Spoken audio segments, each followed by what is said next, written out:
Hi, hello, Jai Hind, dear friends. Today we are going to start a new lesson from your textbook, and that is Beehive. From Beehive, we are going to learn the lesson number 7, that is packing. Packing is a very humorous lesson.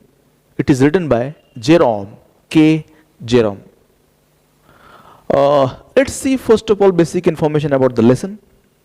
This is a very humorous lesson based on how the three friends mess out when they try to pack for their journey. Yes, very simple thing, but they did it in such a bad manner that it spoils whole things. Okay. Now, Jerome K. Jerome. First of all, let's study something about the writer. Not much, because that is not much important for us. If you want, you can learn more about him through internet. Jerome K. Jerome was an English writer. He belonged to United Kingdom, and he was an essayist. He was a humorous writer. You can call him humorist. Okay, and also most of the writings that he is famous for, they are travelogues. The present lesson, you should remember that packing is also a travelogue. This is taken from his very very famous book. हम कह सकते हैं कि this is the most famous book written by him, that is Three Men on a Boat. Okay, तो उसमें से ये लिया गया एक chapter है. Okay, so he had so many humorous travelogues to his account. Okay, well known for his humorous writing. Now, let's see what is the theme of this lesson. This will help us to understand, focus on the learning of the lesson. The theme is very simple. The theme is that most of the time, the simple things of our life, they trouble us. Most of the time it happens that the simple things which seem to us very simple, हमको जो बहुत आसान लगते हैं लेकिन वो उतने आसान नहीं होते हैं. They cause lot of trouble to us. Okay, मतलब जो चीजें जैसी दिखती है वैसी नहीं होती है.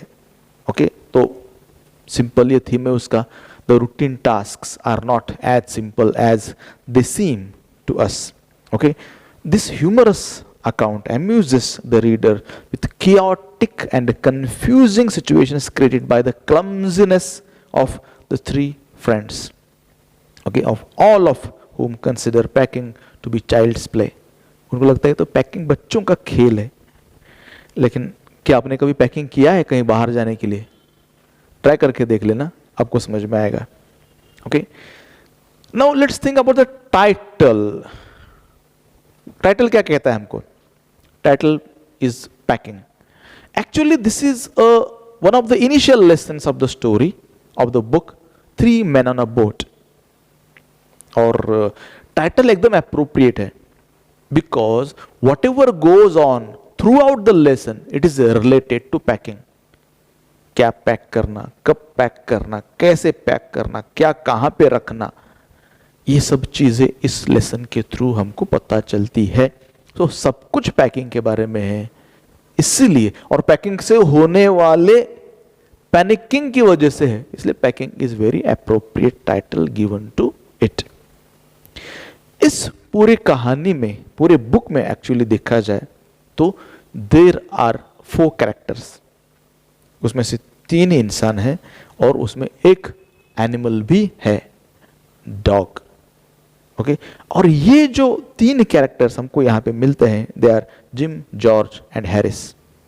इसमें जो जिम है वो नैरेटर खुद है, because this is the first person narration. तो जिम मतलब नैरेटर खुद है, और जॉर्ज और हैरिस आर द 2 फ्रेंड्स. है तो दोस्त है सिर्फ नाम के लिए, लेकिन वो कभी भी दोस्त के जैसे नहीं रहता, हमेशा दुश्मन के जैसे रहते हैं. और ये 3 कम है, इसके लिए एक और कैरेक्टर उसके अंदर ऐड हो जाता है, वो है Montmorency. Montmorency is the name of a dog. अपने यहाँ कुत्ते का नाम कैसा हम अलग अलग रख देते, छोटा सा नाम हम उसका रख देते हैं, जैसे डॉगी बोलो, टोनी बोलो, उसके बाद टफ़ी वगैरह ऐसा कुछ हम नाम रख देते, मोती, ऐसे नाम हम रख देते डॉगी के. मॉन्टमेरेंसी कुत्ते का नाम थोड़ा ज़्यादा ही बड़ा हो गया, राइट. वो कुत्ते को भी समझ में नहीं आता है कि उसका नाम है वो, तो it is a bit lengthy name given here. Anyway, है तो है, हम कुछ नहीं कर सकते उस चीज़ को. So let's see what is there in the lesson. सीखना है हमको पैकिंग, और लेट्स सी, जैसे कंटिन्यूएशन है तो लेसन ऐसे स्टार्ट होने वाला है, ये बात आप ध्यान में रखो. Okay, I said I do pack. Now remember who is I here. I कौन है? आई मतलब जिम, नैरेटर. ओके, जिम है, तो ध्यान में रखना. I said I would pack, तो जिम ने बोला मैं पैक करूंगा. I rather pride myself on my packing. मुझे मेरे पैकिंग करने की स्किल पे गर्व है. Packing is one of those many things that I feel I know more about than any other person living. See what he says. वो कहता है कि packing is one of those many things, means there are so many things, बहुत सारी चीजें हैं, उसमें से एक पैकिंग है that I feel I know more about, जिनके बारे में मुझे ज्यादा मालूम है than any other person living. यहाँ पे थोड़ा सा उसके बातों में हमको नजर आता है उसका प्राइड या बोस्टिंग, समझ लो, बड़ी बड़ी बातें कर रहा है. वो कहता है कि मुझे ना बहुत सारी चीजों के बारे में, बहुत सारी चीजों के बारे में दूसरे लोगों से ज्यादा मालूम है. Other people don't know much. I know more than that. And of many things, वो जो सब चीजें हैं ना जिसके बारे में मैं दूसरों से ज्यादा जानता हूं, उसमें से एक पैकिंग है. तो of course I am very skilful at packing, he says. It surprises me myself sometimes how many such things there are. So he says, I surprise. कितनी सारी चीजें होंगी ऐसे. आपको समझ में आ रहा होगा कि किस तरह से वो अपने आप को ओवर एस्टिमेट कर रहा है. This is a very important quality you need to keep in mind. He is proud of himself. But is it really so कि ये सिर्फ उसका भ्रम है? ये भी हमको देखना है. Okay, I impressed the fact upon George and Harris, the other friends. उनको बताया कि हाँ मुझे पैकिंग आता है. And I told them that they had better leave the whole matter entirely to me. He said, okay, leave it to me. Leave the whole matter to me. I'll do it, he said. They fell into the suggestion with a readiness that had something uncanny about it. He says, they fell into the suggestion.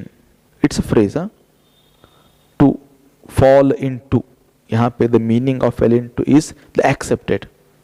Means they accepted this suggestion. When I said, I'll do packing, उन्होंने तुरंत accept कर लिया.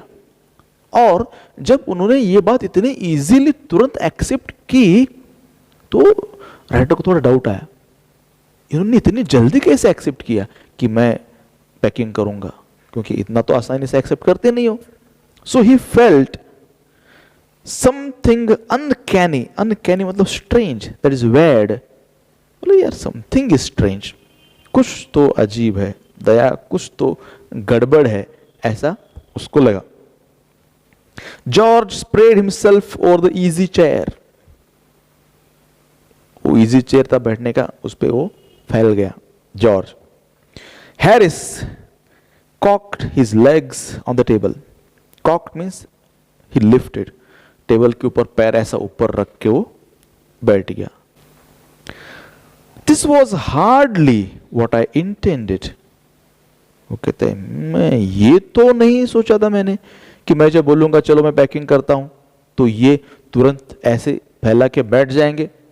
This was not what I expected, he said. What I had meant, of course, was that I should boss the job. तो उसने क्या सोचा था? What he expected कि I should boss the job, मतलब मैं ऐसा खड़ा रहूंगा और बोलूंगा चलो तुम ये पैकिंग करो, चलो तुम वो पैकिंग करो, ऐसा मैं बोलूंगा. ऐसा उसकी सोच थी. Okay, boss the job, and that Harris and George should potter about under my direction.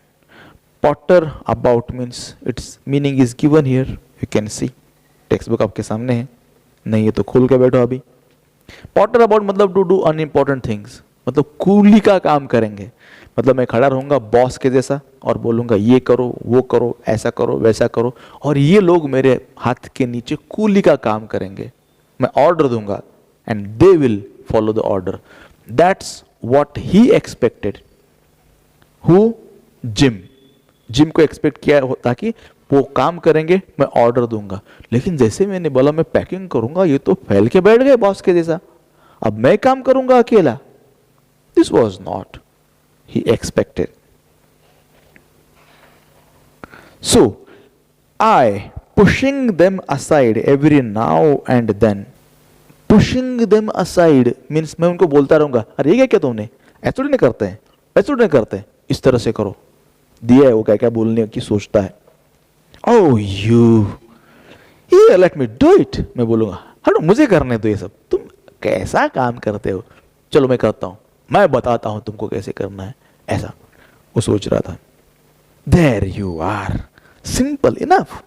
तो I will monitor them, I will dominate them. That was what he was thinking. वो सोच रहा था कि मैं डोमिनेट करूंगा उनको, मैं उनको गाइड करूंगा. अरे देखो इतना छोटा सा काम नहीं होता तुमसे, देखो सिंपल इनफ, कितना आसान है, ऐसा मैं गाइड करूंगा. He was thinking. Really teaching them as you might say, तो मैं उनको सिखाता. आई वुड बॉस इट, मैं सिखाता उनको, ऐसा सोचता है. दे taking it in the way they did irritated me, but they took it in a different way. और अगर कोई बोलता है हटो मैं काम करता हूं, तो आप तो आराम से फैल के बैठ जाएंगे, कर बाबा तू ही. बट उसका ये एक्सपेक्टेशन नहीं था. But George and Harris took it in a very simple way. Okay, if you want to do packing, do it, will rest. This irritated Jim. There is nothing does irritate me more than seeing other people sitting about doing nothing when I'm working. So what he says, there is nothing does irritate me more. मुझे और कोई चीज irritate नहीं करती, ज्यादा irritate नहीं करती, किससे? than seeing other people sitting about. People are sitting about and doing nothing when I'm working. मैं काम कर रहा हूं, I am working, and other people are just sitting, just relaxing, enjoying, and I am only laboring, I am only working. इससे ज्यादा मुझे कोई चीज इरिटेट नहीं करती. He says. तो he was really irritated at this time. I lived with a man. Now this story, this whole book is filled with anecdotes. Anecdotes मतलब smaller incidents from life. Most of the incidents are funny, comic. Okay. He says, I lived with a man once who used to make me mad that way. That way means sitting idly when I was working. So that irritated me many a time. तो एक आदमी था ऐसा, वो बोलता है, he would loll on the sofa. Loll मतलब to sit leisurely, आराम से फैल के बैठना. And watch me doing things. और वो देखता था कि मैं काम कर रहा हूं, वो आराम करता है. By the hour together, घंटों तक मैं काम करता, वो देखता, मैं काम करता, वो देखता. ऐसा वो आदमी था. He said it did him real good to look on at me. वो बोलता था कि I liked watching you working. He said it did him real good to look on at me messing about so when I messed, मैं जब सब चीज़ों को इस तरह से बिखेर के रख देता था, सब चीज़ों को ऐसा फैलता था, या I fumbled with things, he enjoyed, ऐसा वो बोलता था. Now I am not like that. I can't sit still and see another man slaving and working. So, this is what we have today. हम कंटिन्यू करेंगे अगले class में. Okay, जय हिंद.